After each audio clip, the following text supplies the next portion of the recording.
Iran Israel இடையே மூண்டுள்ள போர் பதற்றத்தால் கச்சா எண்ணெய் தட்டுப்பாடு ஏற்பட்டு பெட்ரோல் கிடைக்காது என்ற வாட்ஸ்அப் வதந்தி காட்டுத்தீயாய் பரவி வருகிறது.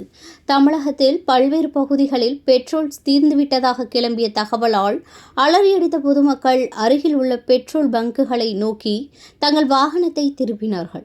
கையில் கிடைத்த கேன்கள், பாட்டில்கள் என பட்டாளமே திறந்ததால் அந்த பகுதி ஸ்தம்பித்தது. தட்டுப்பாடு குறித்து தங்களுக்கு எந்த தகவலும் வரவில்லை என பங்க் உரிமையாளர்கள் தெரிவித்தனர்.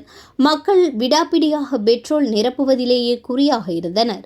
வழக்கமாக ஒரு நாளைக்கு 1500 முதல் 2000 லிட்டர் விற்பனையாகும் நிலையில் இன்று மக்கள் படையெடுப்பால் பெட்ரோல் பங்க் கட்சி கூட்டம் போல் காட்சியளித்தது. பெட்ரோல் தட்டுப்பாடு குறித்து தங்களுக்கு எந்த அதிகாரப்பூர்வ தகவலும் வரவில்லை என்றும் பொதுமக்கள் வெறும் வதந்திகளை நம்பியே கூறுகிறார்கள் என்று பங்க் உரிமையாளர்கள் கூறுகின்றனர்.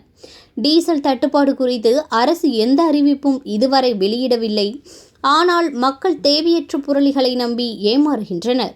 இந்நிலையில் இந்தியா வங்கதேச ஒப்பந்தத்தின்படி ஒவ்வொரு ஆண்டும் குழாய் வழியாக இந்தியா வங்கதேசத்திற்கு 1,80,000 டன் டீசலை வழங்குகிறது.